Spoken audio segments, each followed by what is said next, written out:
Today, in a Guru's Magazine exclusive, they're known as the princess and the shaman, but there's so much more than that. They are spiritual leaders, star-crossed lovers, and heroes in the anti-racism movement. They are also the face of the new generation of genderless love.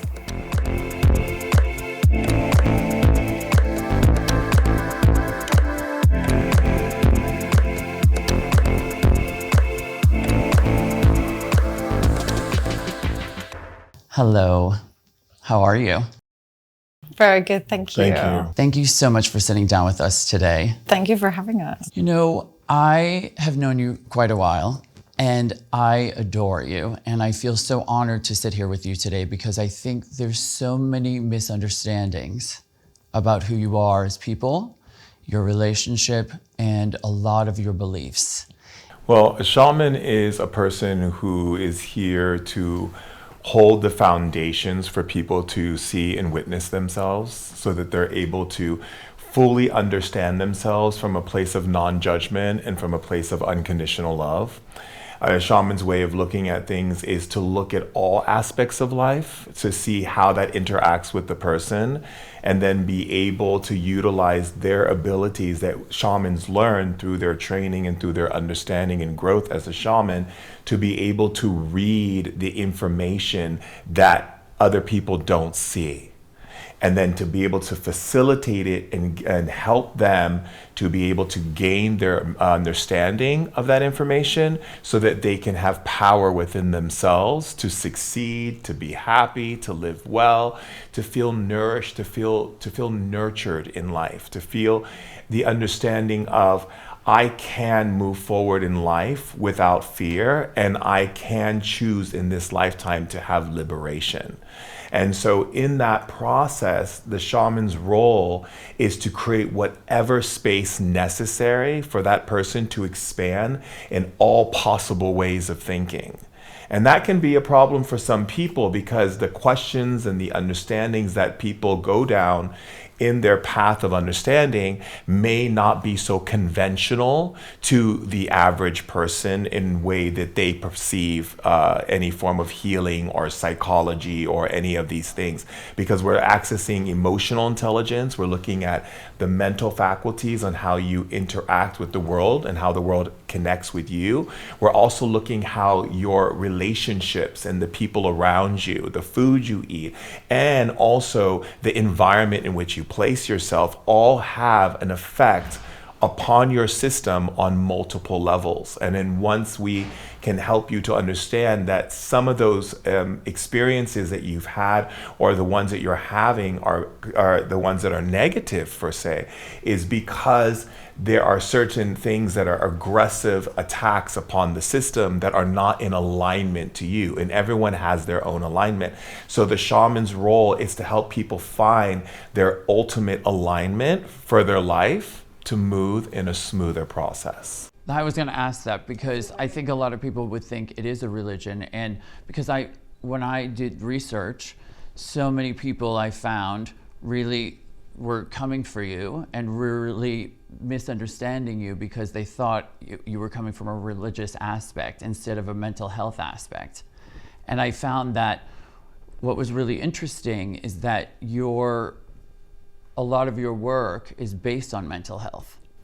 Yes, it's based on mental health, it's based on emotional security, but it's also based on asking questions that no one would ever ask you, so that you're not just getting the surface understanding of what it is to be a human being, but you're looking at every angle of possibility from the different questions that shamans would engage you in and the different types of experiences we will bring you in to help you facilitate that awareness. That makes perfect sense. I love that explanation. He's a shaman. They don't know exactly what that means. They also don't know him. And so they think, oh, this is now a religious situation, and he's a black man, and he's taking our princess, and it's multi-layers for them. And do you think that has anything to do with the extreme racism that you have endured? I think Derek has a way of seeing the world that might not be very normal in Norway. And so that's been a shock to the system. He's also very American. So we have something called the Jante law in Norway, which is that you're not supposed to think you're better than anybody else. You're not supposed to say what you can actually do. You're supposed to be subdued. You're not supposed to share your talents with people. Other people are supposed to say them. You're supposed to go, yes, oh yes, I can actually do that a little bit, And over here it's like, I'm good at this, I'm good at that, I can do this and that. And I think for Derek to come into that kind of environment has been kind of a shock to the system, because here you're very open, over here Derek has to tell me you have to shine, you have to tell things how they are, you have to say what you're good at, you have to come forward with who you are, but in Norway it's the other way around. And so for Derek to meet that culture as well has been a shock, and the other way around for the Norwegians to see him, because he's very elaborate and he doesn't hold back at all, so for me, I find it very refreshing, the way you Americans are in just saying how you are and what's up, and I think that kind of culture clash has been part of the problem too, and also that they don't understand what this is about, because he's so open about it.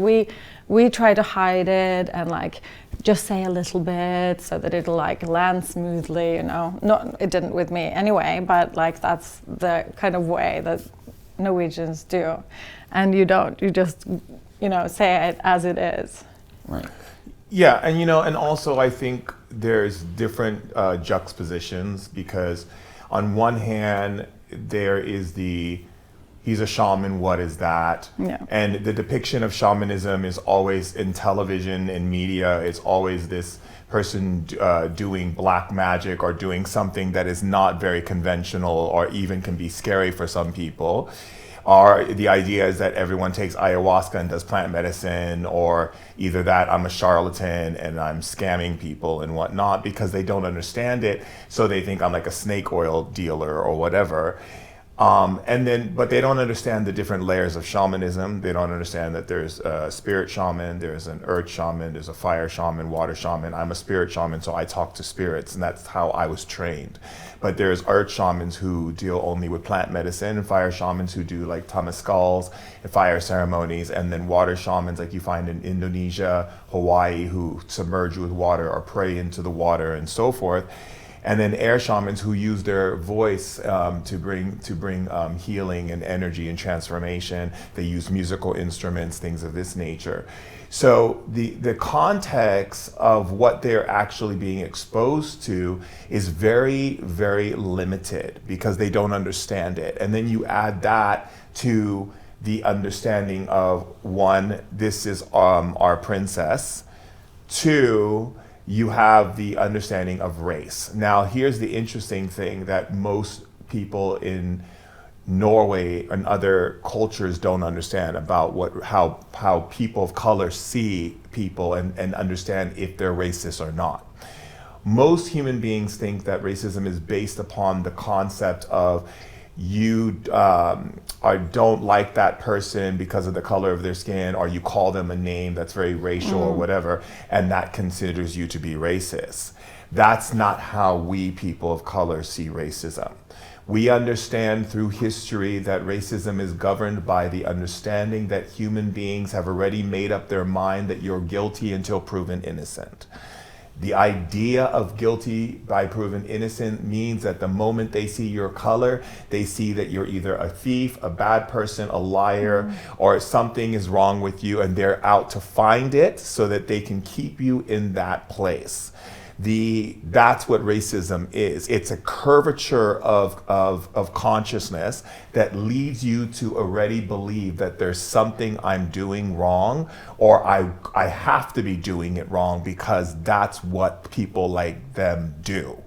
Right? And so immediately you've already casted me off, you've already judged me, You've already made a decision that I am this, and there's no other way that I could not be this. So now you start looking for proof to justify what you already believe. And so people of color watch people, are the people, how people communicate, how their body language, the way in which they say words to you, and we already know which way they're leaning, and it tells us immediately they're racist. And they may not even know they're racist. And I think that's the difficult dilemma that we have in our world, right? Is because people of color just want to be loved. We just want to be loved. We just want to be seen, and we just want to be able to be a part of this amazing global experience on planet Earth. And it's challenging to be born in a world where everything is against you, you know, where every time from the moment you're a child to, being a little kid to an adult, you're always having to negotiate your existence. You're always having to prove to people that you're a good person. You're always having to prove to people you're not a liar, you're not a thief, you're not a this. And at a point you get tired because it's just people choose to believe what they want to believe. And then you have to adjust your life according to their beliefs, versus where the other way is that they just live their life and they're not even looked at for that characteristics. So I think, what happens in Norway is you have the juxtaposition of me being a shaman and the juxtaposition of me being black. And then you have the other position, which is being with, Princess Marta. And then you understand that the way in which shamans think, because they don't know how shamans think, they keep utilizing information from doctors, psychologists, and people of the more medical trained way of thinking, that it applies to shamanism as well. And so it clashes. And then there's the culture clash of I'm American. And the culture in Norway, in the difference between America and Norway is, in America, if you don't know who you are and believe in who you are and speak truth into who you are, no one will believe you. No one will put money behind you. No one will work with you. No one will take you seriously because you don't take yourself seriously. In Norway, it's the opposite. If you believe in yourself and you know who you are and you have these feelings about those things, you are a threat to society because you are making yourself above other people, or making yourself seem as if you're greater than someone else. And so for there, you're supposed to do the complete opposite. Now, for me, that doesn't work for me. Because my whole idea in life is every person is to shine in who they are and be who they are. And every triumph that I've ever accomplished in life was because of the fact that I overcame those adversities. Then to go into a culture that tells me I'm supposed to accept those adversities, that's a difficult situation. Let's talk about love. How did Yes. you meet? So we got introduced by a woman called Milana Snow, who we both knew separately. And I and her had a energy healing together. And she was like, oh my God, I've never felt these energies before, apart from with Shaman Durek. You two have to meet. And so after a while, because it took a while, She has to rub that one in. we met at his house. I came over for lunch with my friends. And as soon as I walked in the door, I looked at him and I was like, I know you already. And he was like, yes, we were destined to meet way before we were born. And I was like internally rolling my eyes and like, oh God, another LA guy, like that. It just felt like coming home for me. So were you with a man before you were with her? Yes, of course. Well, no, actually, I was with a female. Before the female, I was with a man. So I've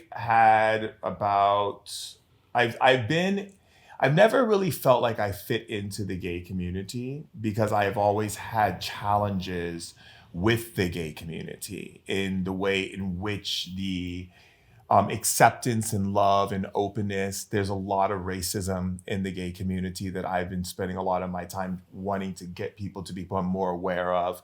So I was with one guy who was a friend of mine that we fell in love. And he was a great guy. It's just that we had different views in life. He was more like, well, I want to build a house with my bare hands. And I'm like, and I want to have a beautiful suite in a hotel, you know, and I couldn't relate to that at all. you know, and there's parts of me that enjoyed the things that he was about too. Like, you know, he's very, he's the outdoor guy, you know, who wants to ride the motorcycle, build his house. He's an artist, you know, he was all of these things. And I am a much more global type person, needing to travel, see the world, talk to different people in different echelons of life. That wasn't something he enjoyed, you know, and so that relationship didn't work so well, but we're still friends to this day. And he's married and he has beautiful children, and that's lovely. And we have a great relationship. The other person I was with, I fell in love with, but the problem was that we both had childhood hurt and pain. And a lot of our relationship, we were working out our childhood pain on each other. And so it became very tumultuous. It became very dramatic. It became very hurtful. You know, it was very codependent. There was a lot of hurt in that relationship that I take responsibility for as well. It was very tumultuous. And at that moment, I decided I didn't ever want to date a guy in that kind of energy again. I wanted to give myself a chance to breathe. And so I went back to dating someone who was more in my younger years, was one of the persons that I was in love with secretly. But she ended up choosing a friend of mine and got married to him. And then when they divorced, I had a chance to connect with her. But she was an amazing woman and such an amazing soul, and very talented and very gifted, but I still needed someone who was at my match level. Not someone who I had to teach about spirituality and help them, but someone who I could go into a conversation and they match me perfectly. Someone who could put me in my place. Someone who wouldn't put up with my nonsense. Someone who would show me how to grow without attacking me, but actually educating me and providing me with space and love to see where I can become a better man. And Marta, how did you feel when he told you his life story and his sexuality? Well, I'm about love. I don't mind who he loves. You know, it's people. We get in love and we love people. It doesn't matter who they are and what sex they are, or love is love. For me, at least. And so I think a lot of people have reacted to that too, that I can like accept him, you know, but to me, it's like he loves me and I love him and it doesn't matter. Right, of course. How did your family feel? They've been quite open to that. That's not been an issue, actually. Yeah. And your children? Oh, absolutely. Well, we lied to them in the beginning too, so it worked out perfectly. No, I wanted to introduce the children because I was divorced at the time when I met Derek, and I have 3 kids with my ex-husband, Ari Ben, and they were very protective, you know, of me and. Like any children would be. Yeah, exactly. And for anybody to come between us, you know. So I introduced them as a friend and we took them out to Universal Studios, you know, that day. And they all met him without knowing that we were like going out, and you all connected, which was so beautiful. So later, when we got back after that, I dropped them off at school. Well, you told them that I was your gay friend. Yeah. Yeah. So I was like, girlfriend. No, just kidding. And then, so when I dropped them off to school, then the week after we got back from here, I was like, oh, by the way, you know, Derek is my boyfriend. And they're like, what? I was like, yes. Yeah. But then they already knew him, and it was just such a great connection that they had with him already. So And which I thought was very important too, because my old school philosophy is that if you go into a relationship with a woman with kids, you don't go into it lightly.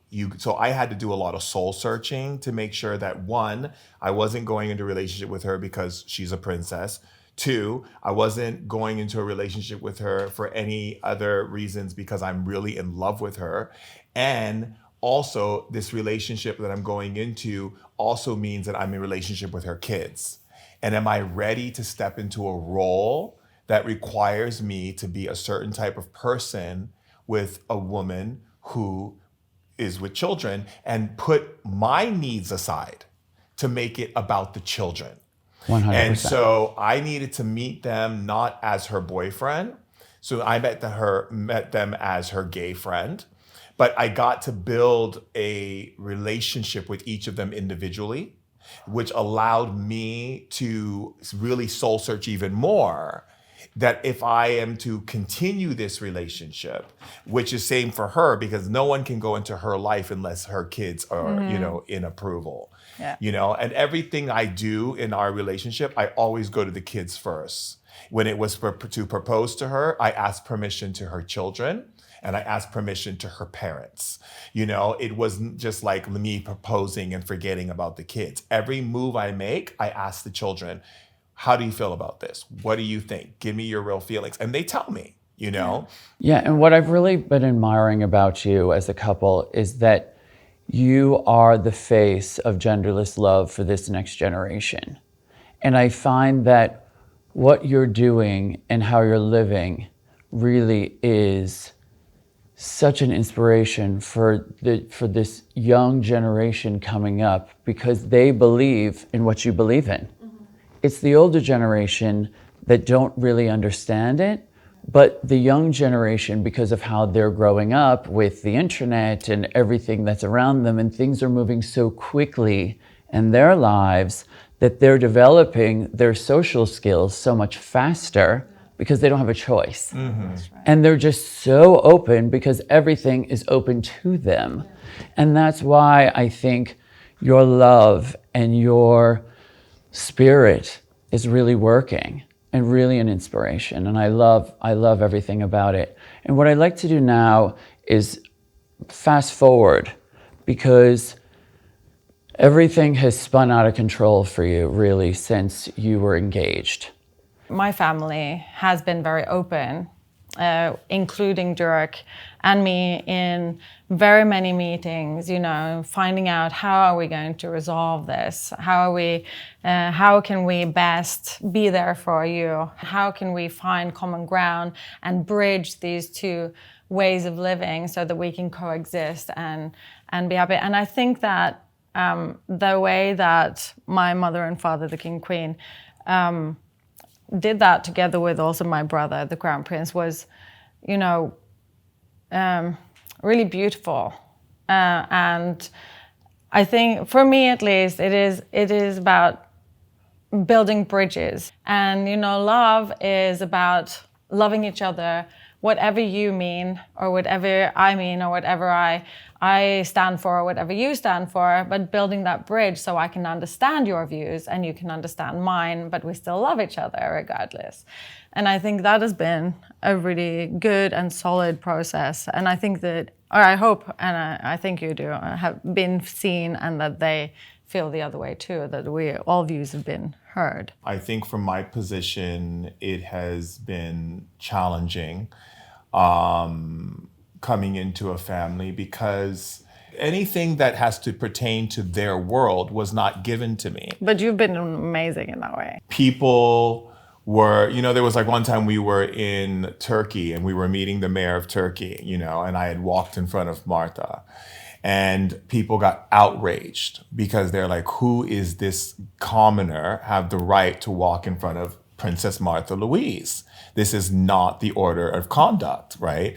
But I didn't know that. No one told me that. What I am appreciative of is that Martha's mom and dad, the king and the queen, their majesties, have taken time in their life to see outside of that and understand that these things cannot go on the same way they went on with Harry's family, with Martha's cousin, with the Queen Elizabeth and so forth. So they have taken the initiative to actually sit down with me and get to know me, not just know me with their daughter, but know me and know me in my culture and the color of my culture and the culture of the traditions of my culture. And I think that is so beautiful. So for me, I think that I feel like there's so much more to go. After, it was such a big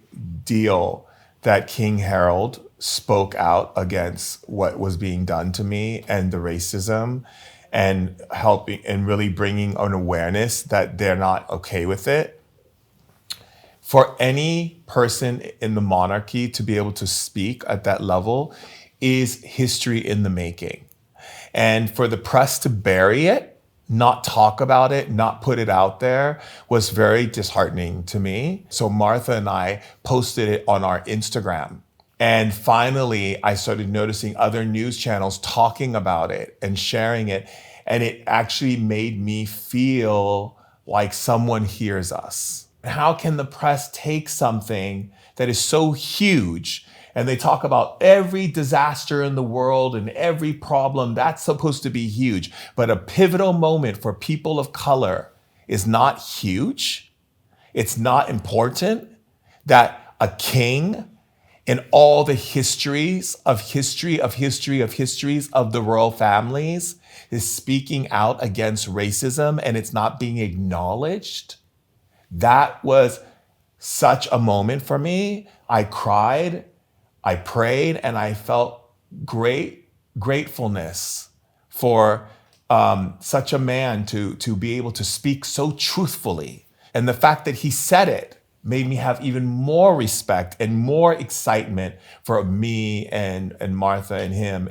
Now, Derek, I thought we'd lighten it up a bit because you have a secret life. The one thing that's not so secret, but not secret. You have a secret life. Well, not from you. It's your music. Oh, yeah. I know you talk about it, but you don't talk about it. And I find that so exciting because you and I are around the same age and we were going to the clubs at the same time in New York City and always having fun. That was a special time because 90s in New York, Marta, was a moment. I can imagine. It was fabulous. It was magic. Yes, it was. It really was. It was unbelievable. Not Shawn Derek magic. In a different way. It was just fun. It was just a very light time. Yes, for me, I grew up in going to these very different events and parties that was more like technotronic music, and then there was the goth scene and all these different things, and then house music came about. And I used to actually put on performances there, and and I always was asked by DJs and different people oh, could you do this vocal on my song? Or could you do this little thing? And I never went as Shaman Durek. I always went under different pseudonyms. And then I just realized that this is who I am. This is a part of me. It brings people together. Music to me is creation. It is the essence and the symbiosis of the frequency that each and every one of us carry to bring community together. And so, yes, I make house music, and I made a house music track that has now been growing all over the world. And I've been hearing about it in Ibiza, I've been hearing about it in London, I've been hearing about it in, I went to an underground party actually in Los Angeles recently, and they played it at the warehouse, and my friends are like, "That's your song," I love going into the studio and and creating music, with my friend Mark Bell, known as Black Cat, and just creating ways to express all the many different sides of the things that I fell in love with in those years in the 90s. I think that for the two of you, it's just set sail. Keep going. Don't let any of them stop you. And find a community. You know, you and I had a private phone call recently, and part of that call was to reach out to Harry and Meghan, because there is power in numbers. Absolutely. Absolutely. Because when everyone comes together with the same message, it will be heard. And your message is all the same. Love, acceptance, equality, equity, all of these things. And people need to come together now more than ever and find their truth and find their love and find what's good in the world, because people need guidance now more than ever. And it's people like you that have power, that have perspective, because perspective is needed now more than ever itself, because so many are lost. Look at the suicide rate. Exactly. What's happening in the world? People feel alone. They don't know where to turn. They don't know what to do. And that's why, again, I wanted to sit down today and talk with you, because I think there's so much to give. And your love is so profound, because together you can do anything. And we know that. And community is everything. And I thank you so much for sitting with me today. Oh, thank you. Thank you for So having me. beautiful. And, you know, I love you as friends. I love you as leaders. I love you as thought leaders and really guides to young people out there everywhere. Thank you so much. Thank you. Thank you. We love you too. Absolutely. We love you.